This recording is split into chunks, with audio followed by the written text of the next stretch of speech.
and he's currently serving as a resident researcher at EPRI in Palo Alto. His main duty is to lead the collaboration between EDF and EPRI on cybersecurity, on smart grid cybersecurity projects. Prior to this appointment, Pascal joined EDF R&D and focused on industrial control system cybersecurity for different EDF critical infrastructure businesses. So he's well versed in that area, and we're very much looking forward to hearing him speak. Please join me in welcoming Pascal.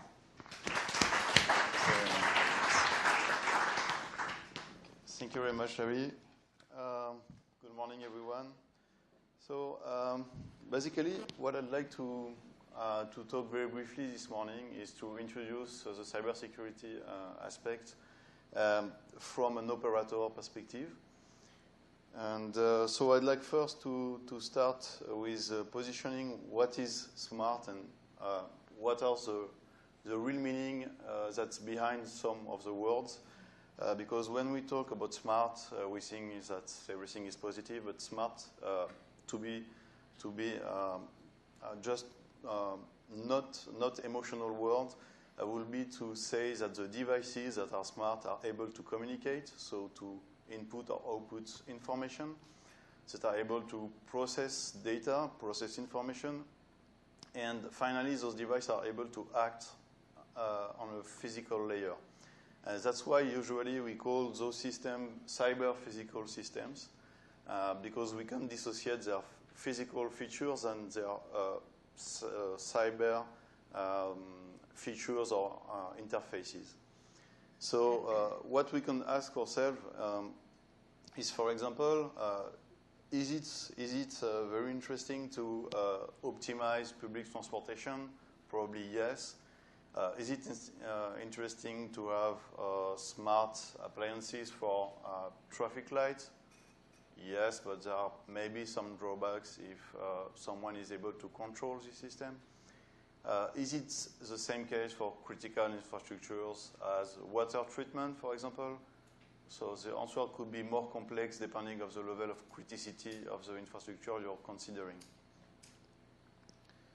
So back to the topic of my presentation. I just have 3 slides, so it will be quick.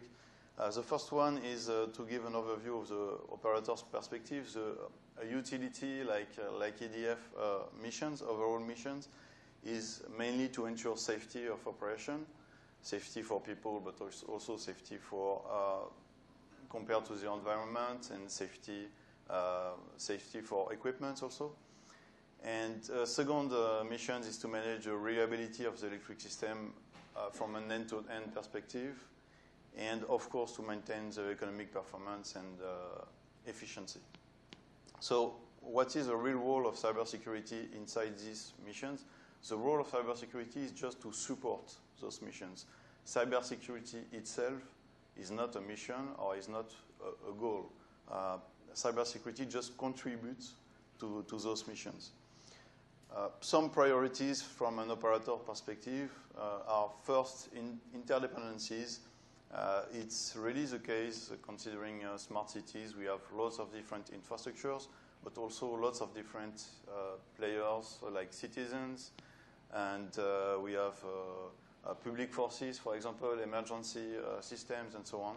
So there could be some interdependencies between each of those players, and we have to take very care of the possible interdependencies.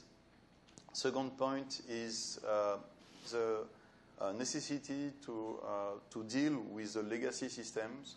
We have lots of legacy systems, of course, in the electric power industry, because when we install some equipment, it could stay for more than 10 years, sometimes more than 20 or 30 years.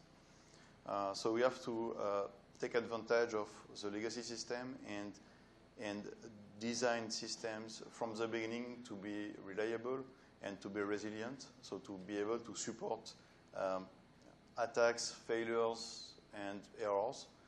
And there is an example here coming from the electric power systems. We are used, in fact, to use circuit breakers and to reconfigure the electrical topology when there are some failures on the electric network. And so we are able to isolate zones that are errors and to limit propagation of failures or attacks. And so that's a little bit what we are trying to also use on the IT level. So I wanted also to speak a little bit about the business driver of cybersecurity, because that's, of course, a very important question.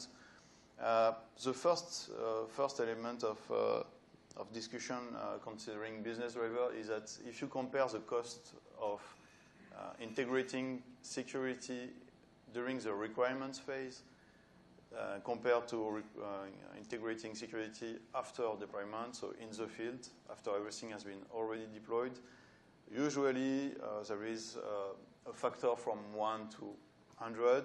It's coming from a publication from BOM on the IEEE paper.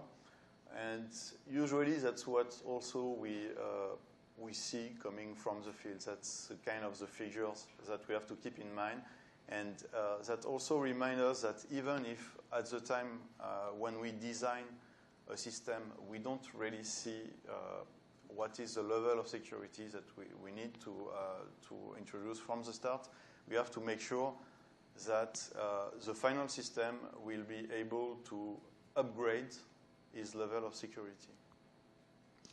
A second point, which is very important in cybersecurity finally is just risk management, which means that if there is no real use case, no business case, then there is no need for cybersecurity.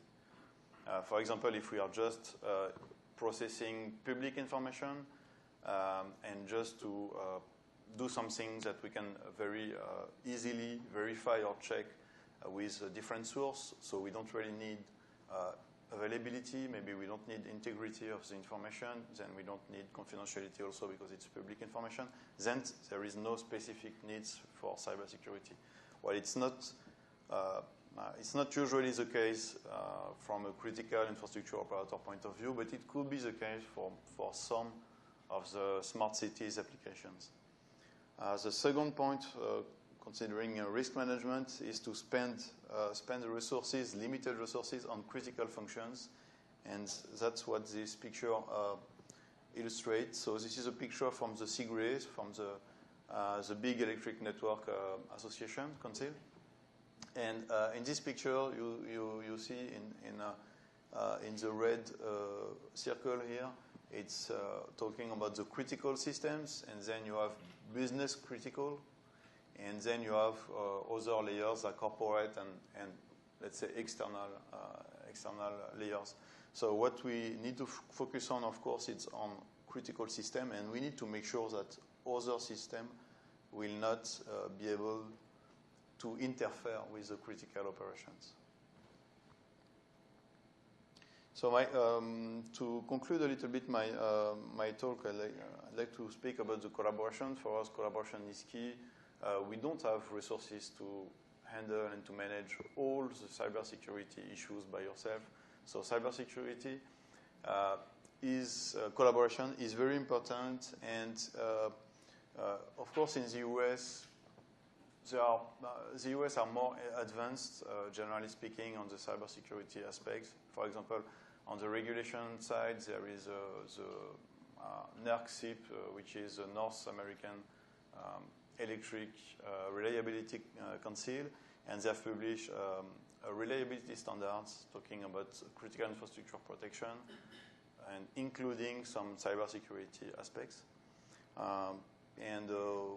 Yes, also here in the Silicon Valley, it's even more interesting to collaborate with IT companies and IT talents. And but on the Europe also, it has become a real priority to defend our systems. For example, there are directives from the European Commission that have been declined into national policies. And also on the European Commission level, there are some mandates around smart whatever, smart cities, smart meters, smart grid, and so on. And in those mandates, it's it always includes a specific working group on cybersecurity.